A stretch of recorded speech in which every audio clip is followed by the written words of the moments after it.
عارفة مربة الليمون؟ انا هعمل لك شوية ليمون مربى. مش ليمون متخلل خالص، فعلا مربى. هجيب عندي الليمون، واهم حاجة هجيب الليمونة الصفراء الكبيرة. هعمل فيها ايه؟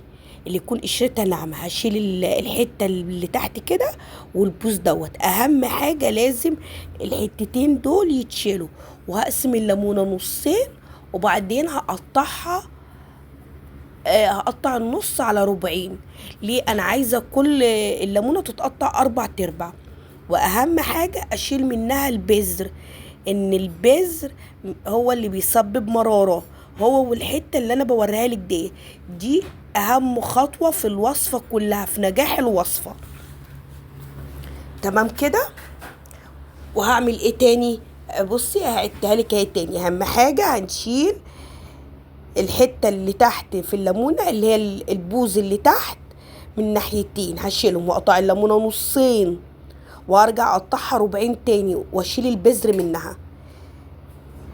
عشان خاطر هما دول اللي بيسببوا مرارة الليمون، وبيخلوا الليمون معاكي مر. تمام كده. هحط عليهم هنا ايه؟ انا عندي كوبايتين مية، وعندي دول كوبايتين مية هضيفهم على ايه؟ على الليمون. وهحط عليهم معلقة كبيرة من الملح، معلقة كبيرة كده هرمية محترمة. الليمون ده احطه على البوتاجاز، هسويه سوا كامل. تمام كده. انا مش هرمي منه مية، ومش هرمي منه اي حاجة. الليمون بالطريقة دي عمره ما هيكون ممرر معاكي. هنا بصي الليمون بعد ما استوى.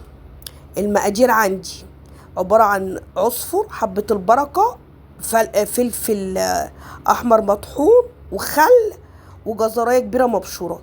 انا هنا نزلت على الليمون بنص كوبايه خل، وهنزل بحوالي 3 معالق سكر. الكميه الليمون دي كانت حوالي 2 كيلو ونص. هنزل ب3 معالق سكر. لكل كيلو حطي معلقه سكر. وهنزل بحوالي 8 معالق ملح، وبعدين هضيف معلقتين. هو كل الاجمال معايا من الملح اللي خده 10 معالق ملح، 10 معالق ملح كبار. وهقلب. لازم اقلب هنا بقى في الليمون الملح والسكر. انا اسفه اذا كان الفيديو طويل معاكي شويه، بس عشان خاطر الوصفه دي فيها تريكات، وفيها خطوات لو مشيتي عليها صح هتنجح معاكي الليمون. انا هفضل اقلب كده. بصي الليمون بوريهولك لو مستوي سوا كامل. وميه الليمون دي الله اكبر عليها، طعمها تحفه ومش ممرره خالص. هفضل اقلب عليه، اقلب فيها. لازم الملح يدوب هو والسكر قبل ما اضيف اي مكونات تانية. هنزل بالجزرايه المبشوره، وده كان عندي بحوالي ب10 جنيه عصفر، ومعلقه كبيره حبه البركه. انا هحط كله. انت عايزه تقللي في العصفر مفيش مشكله. عايزه. وده حوالي 200 جرام فلفل احمر. انا فرمته بس ما ضفتش عليه توم. انا ما بحبش احط توم في المخلل. اللي حابب يحط توم مع الفلفل الاحمر ويفرمه او يدقه كويس مفيش اي مشكله. هنا ايه بقى؟ اللي قعدت اقلبه كويس. نزلت بكل المكونات كده وقعدت اقلبه ايه كويس. انا هنا احتجت له فلفل احمر تاني، فانا حطيت كل الكميه. حطيت اللي حوالي 200 جرام، كان اقل من ربع كيلو. هنا انا بدوقه الملح بتاعه مظبوط تمام، مش مظبوط زودي ملح. دول المعلقتين ملح اللي انا قلت لك اللي انا ايه هزوده. وده بقيه الفلفل، ان انا لقيت لونه لسه فاتح. والفلفل ده ما كانش حراق للدرجه، ما كانش سبايسي. بصي هنا ايه ظبط معايا في الطعم، وطعم الفلفل وطعم الملح. تمام كده. بص انا عماله اكل منه، واقسم بالله تحفه. ده تكليه وانت لسه مخليلاه. ما تستنيش بقى لبكره ولا لبعده ولا الكلام ده، وده بتكليف ساعتها. بصي انا هنا بدوق الملح وبقول لك ان الملح كده مظبوط.